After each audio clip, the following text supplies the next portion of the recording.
Welcome back to Good Crypto. Today we're going to review what's new in our 2.3.0 app update. Specifically, the features added to the DCA bot for both centralized and decentralized exchanges.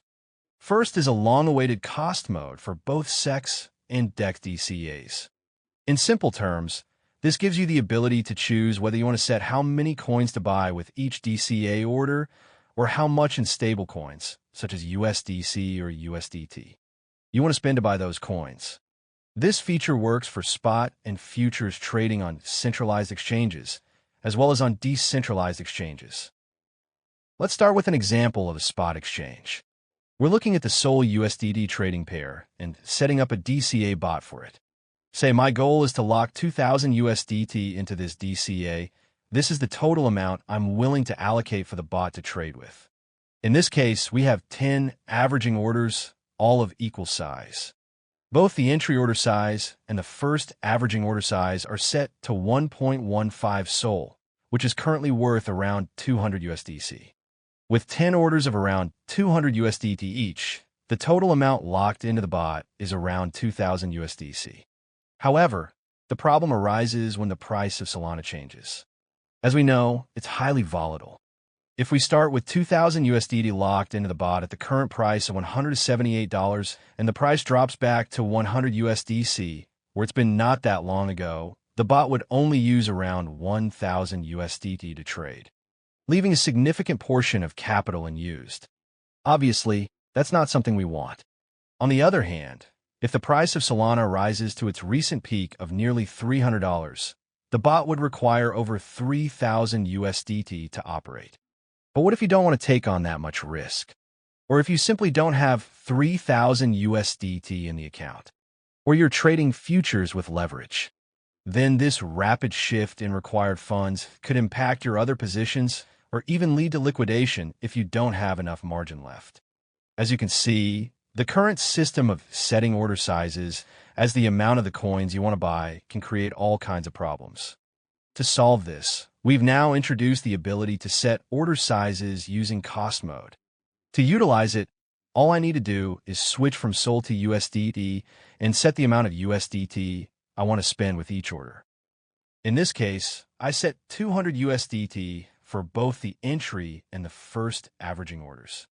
As you can see, at the moment, each order still comes out to around 1.15 SOL, and I have 2,000 USDT locked into this bot.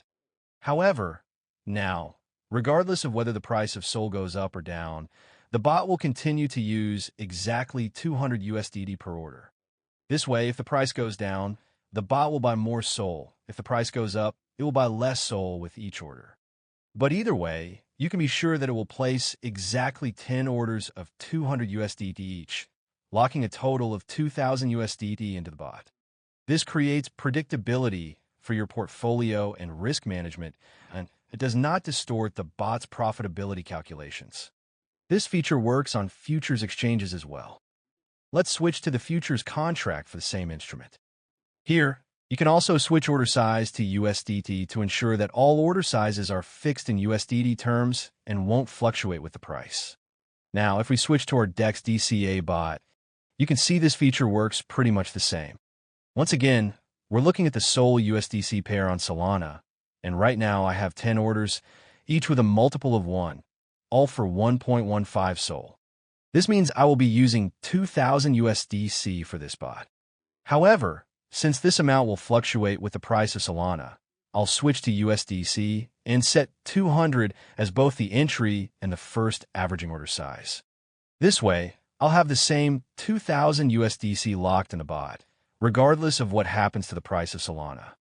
To sum up, the cost mode is a feature that allows you to fix the order sizes of DCA bots based on the amount you want to spend.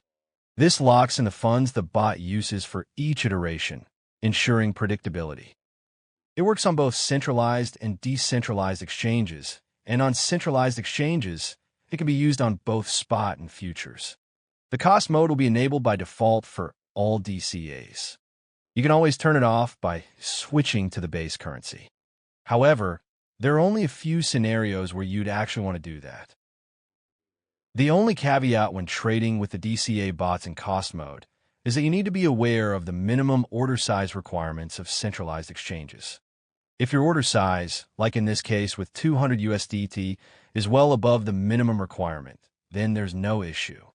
But let's say you decide to use the minimum amount, like 17.45 USDT for both the entry and the first averaging order. Now, if the price of Solana moves up, the USDT amount you've allocated for the order is not enough to place the minimum allowed order of 0.01 SOL. Now you need 17.5 USDT to place this order. And even if you set it to 17.5, once the price of Solana goes further up, that still won't be sufficient. So, the risk of trading with minimum order sizes on futures or spot exchanges while using cost mode is that if the price goes up, your bot may no longer be able to place orders and could stop altogether. That's why, if you're working with minimum order sizes, it's better to use size mode. In all other cases, cost mode is a better option. Now, let's look at another new feature of our DCA bots for both centralized and decentralized exchanges: the ability to launch DCA bots without setting take profit. Previously, you could choose to have no stop loss, but the take profit was mandatory. Now, take profit has also become optional. You can simply turn it off right here, and as you can see, this DCA bot will now run without any take profit or stop loss set. But why would you need that? There are several use cases. First, if you simply want to accumulate coins and hold them long-term without selling. For example, if you're looking to buy Bitcoin and want to keep buying more as the price drops. That's actually what DCA bots were originally designed for. Now, you can set no take profits or stop losses and accumulate Bitcoin on autopilot. A second use case is if you want to exit positions not with a price-based take profit, but using webhooks or by closing them manually. Now you can do it without the take profit getting in your way. The next feature has always been part of our CEX DCA and is now available on DEXs. It's the ability to specify a custom size and price step for the first averaging order. By default, the first averaging order size and price step will be set automatically. So, if you're not sure why you'd want to set them manually, there's no need to worry. You can continue trading with DEX DCA just like before. However, if you know why you'd want these settings to be customizable, they're now available to you. As you can see, the first averaging order is in auto mode by default. But if you click here, it switches to manual mode, allowing you to choose a different size and price step for this order. The most common use of this feature is to overweight the entry order.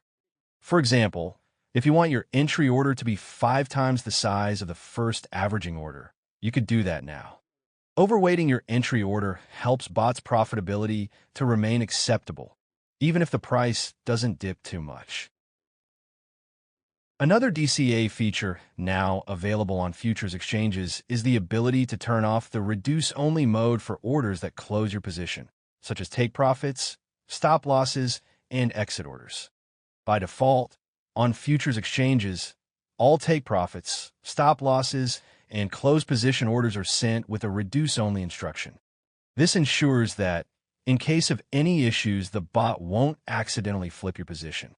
So, if you're in a long position, it won't mistakenly leave you with a negative position, and vice versa. This is a safeguard that could not have been previously turned off. However, there are some cases when you might want to turn the reduce-only instruction off. These are the cases when the actual exchange position might not be equal to the bot's position. For instance, when you manually trade the same instrument that the bot is trading, or in case you want to run both long and short DCA bots simultaneously on the same instrument. In that case, you need to turn off the reduce only to make sure the bot continues to operate. That's all for the new features we're introducing to the CEX and DEX DCA bots in this release. In the next video, we'll explore another feature from our 2.3.0 update, the ability to modify orders on DEXs. Thanks for watching. Don't forget to like, subscribe, and stay tuned for more updates from Good Crypto. See ya!